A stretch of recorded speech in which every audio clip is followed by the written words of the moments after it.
to harvest, a time to kill and a time to heal, a time to tear down and a time to build up, a time to cry and a time to laugh, a time to grieve and a time to dance, a time to scatter stones and a time to gather stones, a time to embrace and a time to turn away, a time to search and a time to quit searching, a time to keep and a time to throw away, a time to tear and a time to mend and a time to be quiet and a time to speak, a time to love and a time to hate and a time for war and a time for peace.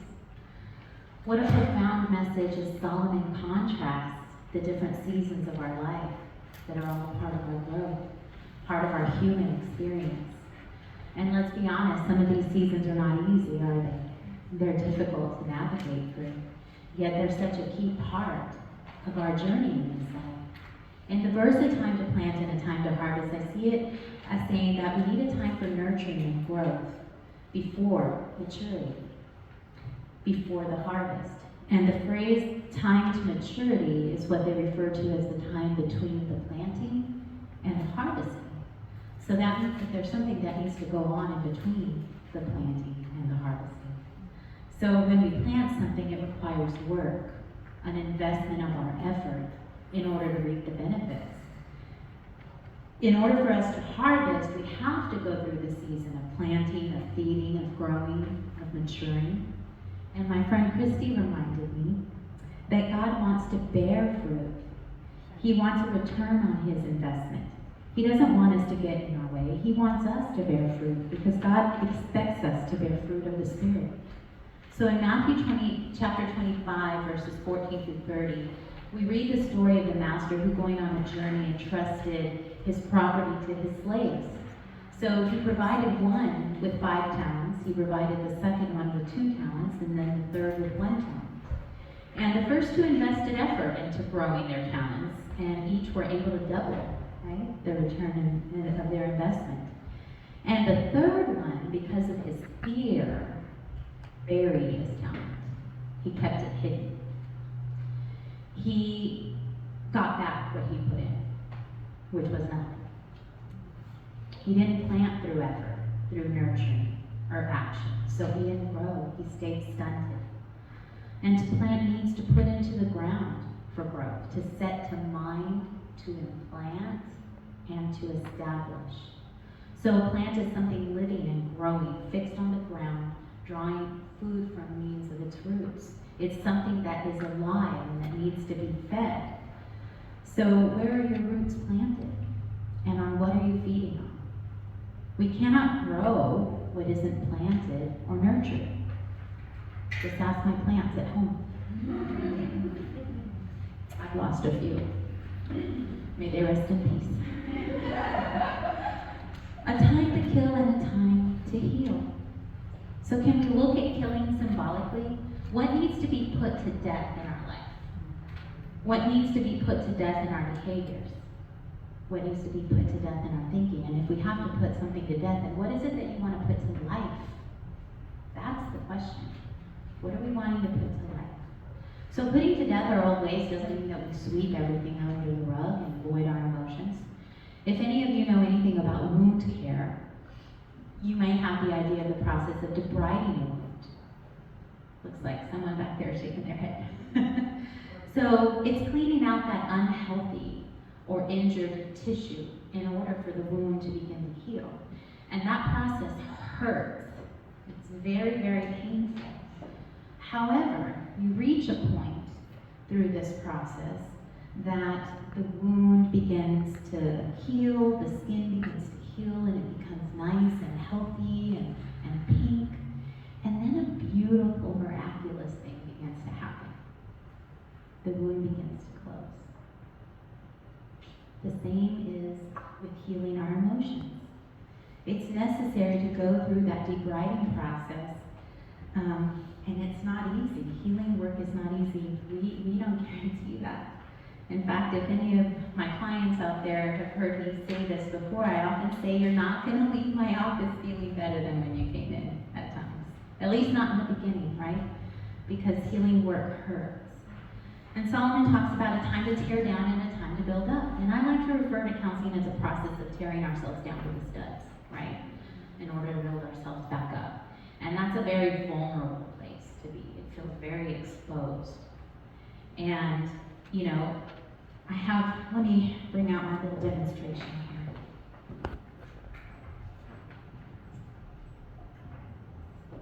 I should have brought a table. Can I have that table?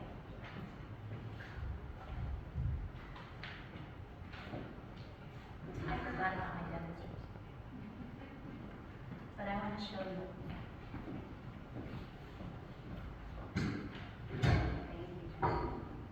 So, I will tip you later for sure. So here we have this glass of murky water, right? You can say it's dirty murky water, and then here we have the glass of clear water. I'm going to grab my bucket real quick. So what would happen if I poured this clear water into this glass? Would it come out clear? What would happen? It would become murky, right? It would just kind of get all diluted together. So what happens is that we try to pour positivity, right, over all of this pain. Like, look at this, this is your unhealed or unresolved grief. These are the negative emotions, and what we try to do is we try to just kind of cover them up. But what we don't realize is when we pour this clear water in here, it doesn't get down to the bottom. It doesn't have a profound impact. It kind of just stays up in the surface, or it gets polluted. And if I were to pour the whole thing in here, I'm not going to, but if I were to pour the whole thing in here, what would happen? It'll just kind of spill over, right? I had a client a long time ago who came in and she's like, I've been exercising, I've been doing yoga, listening to positive music and saying my positive affirmations. I've got stickies all over the house and I'm still sad. I said, well, that was what she was doing. She was just trying to cover everything up. But what we have to do is, when you go to counseling, when you work on yourself,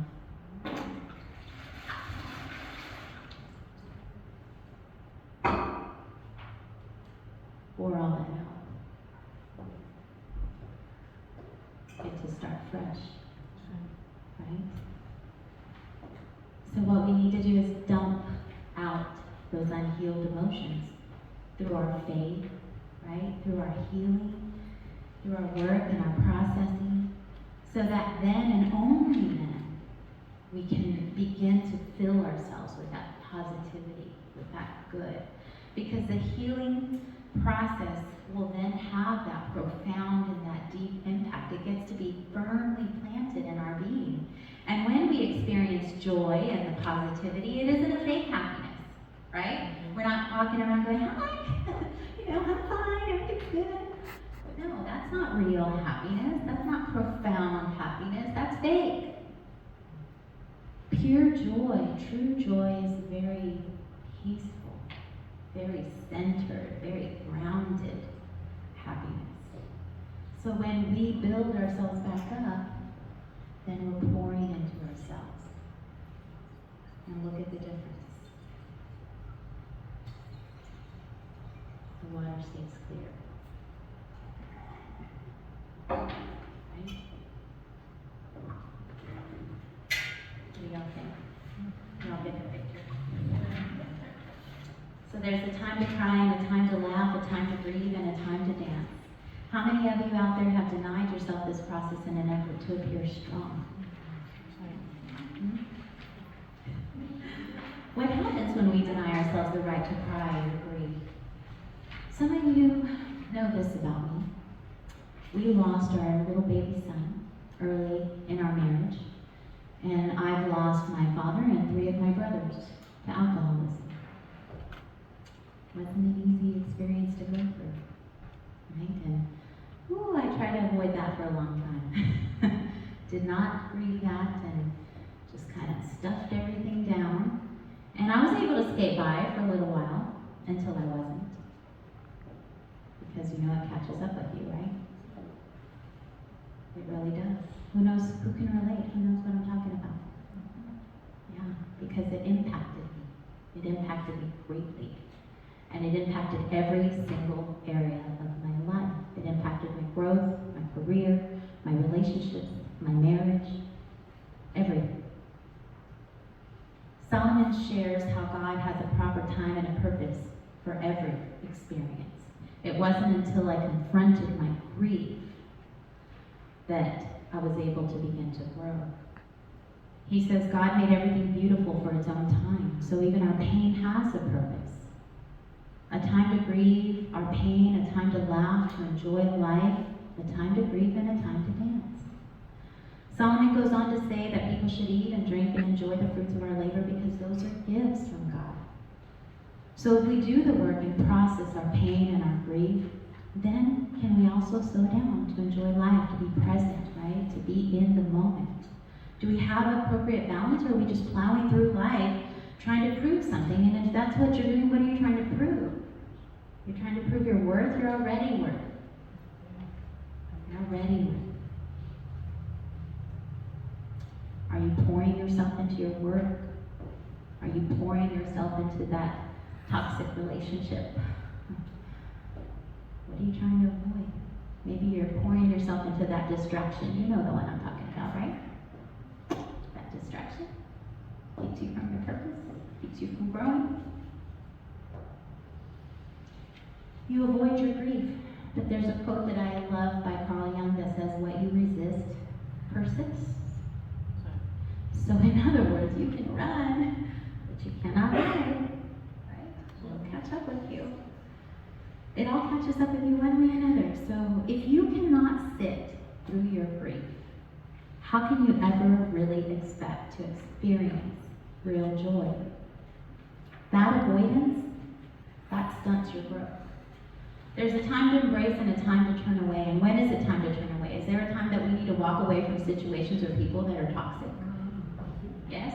I heard I heard that one.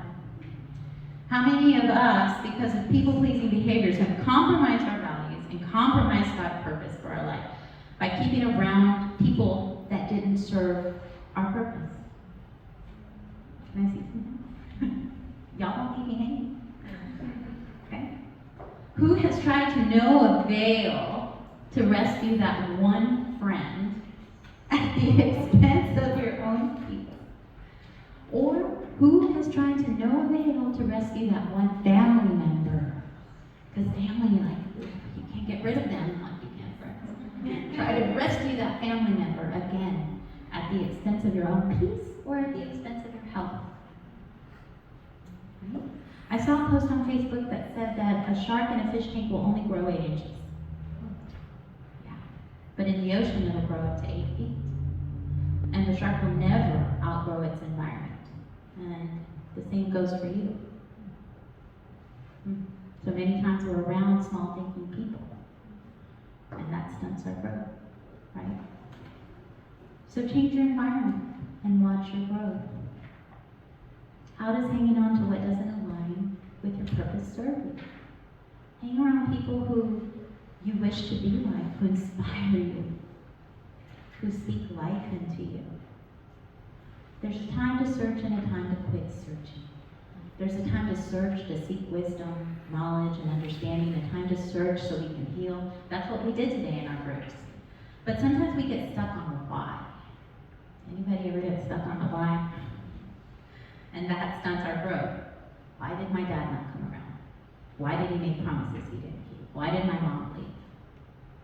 Why doesn't he love me? Why did he cheat on me? Why didn't they like me? All those why. But when you place your joy or your value on what others do or don't do for you, you give your power away. Stop giving your power away. Be empowered and show up for yourself the way you want other people to show up for you. Because God gave you the power over all the power of the enemy. Use your authority. One of my favorite scriptures is in Psalm 18:29 that says, in your strength, I can crush an army. Let's say that part again because I love that. In your strength, I can crush an army. With my God, I can scale any wall. The final stage of grief is acceptance. So with healing comes acceptance and focus, not on the why, but on the where. So where do I want to go from here? In which direction do I want to move from this experience? Where do I want my healing to take me, and where is God trying to take me? So this brings us to a time to keep and a time to throw away. There's a time to release and a time to let go. And what freedom does that bring, to be able to let go? How does releasing and letting go create a space for you to grow? There's a time to tear and a time to mend, a time to be quiet and a time to speak. We don't have to have a reaction to everything, do we? Right, Jen? That reactivity you were talking about. We don't have to. There's a saying that says that a sign of maturity and growth is realizing how many things don't require our comment or response, right? So when you heal, the less likely the behaviors or words of others will be a trigger for you. There's also a time to love and a time to hate. I think hate is indicative of our unhealed self and our immaturity, right? Investing in your growth and healing makes way for you to experience and give love. And Solomon spoke of a time for war and a time for peace. So stop fighting yourself. Stop fighting your purpose. And stop fighting that voice in your head that tells you that you're not good enough. Or that you're not ready, or that God doesn't love you, or that so-and-so is better than you. So-and-so may be better than you, so what? When my daughter was little, I used to tell her, honey, there's going to be people that don't like you, and that's okay. She's 24 now, and she still remembers that. I said, because there's going to be people that you don't like, and that's okay too, as long as you respect each other. There's going to be people that are better than you, and there's going to be people that maybe you're a little bit more skilled than them, and that's okay. Right? So, if I had listened to that voice in my head 4 years ago, that I wasn't ready to do a workshop, that I needed to wait to be fully licensed, that I needed this, that I needed that what I was asking for was too much, because I wanted space, I didn't want to have to pay for it, because I couldn't, and I didn't want to have to pay for food, and thank God for my friend Janine, who put me in touch with Arlene. Because what I forgot in that moment was that even though maybe I didn't have the means or the funds to provide, that God was going to provide. If He put it in my heart, He was going to make sure that there was a way. And so then I met Arlene. And she's like, okay. We talked, we met, and she said, I've got the space, and Acts of Hope will cover the food. And then I was happy, like for a minute, and then I was like, that means I gotta do it. What did I get myself into? But here we are, 4 years later. I didn't know what I was doing. I wasn't prepared. I had never done this before. But even though I didn't trust myself in that moment, I did trust God. And I had faith in Him. And I'm just so grateful because this is not, of my own accord. This is God's will. And I couldn't do it without Arlene, without Acts of Hope, without Denise, without the people behind Acts of Hope, and without these beautiful, amazing, talented, gifted ladies. And I couldn't do it without you all. We're here because of you. So stop going to war with yourself. Stop fighting what you don't want and begin to embrace and practice what you do want for yourself. I knew I wanted to be here, and I knew I was supposed to do this. I just needed the faith and the courage to do it so that I could grow as a person, as a child of God, as a woman, as a wife, as a counselor. So when you're fighting against what you don't want, all of your energy goes into the fighting against. It's like going up a hill. But when you focus on the practice of the behaviors you wish to build on, when you embrace the feelings that you wish to experience, you begin to heal, which creates a space for you to begin to flourish. So I'm going to end with this. When God created you in your mother's womb, God had something good planned for you. And it isn't because, if we're feeling that we're not good enough, it isn't because God forgot about us or because He doesn't love us. It's because we get in our own way. So God isn't finished with you. Your work is not done, and His work is not done in you. You are His masterpiece. And you're His masterpiece. And you are His masterpiece. God's going to complete His work in you if you just trust in Him, if you put your faith in Him. Nothing's going to be perfect. We're going to make mistakes. But that's where the learning and the growth happen, right? So begin to nurture what you wish to cultivate.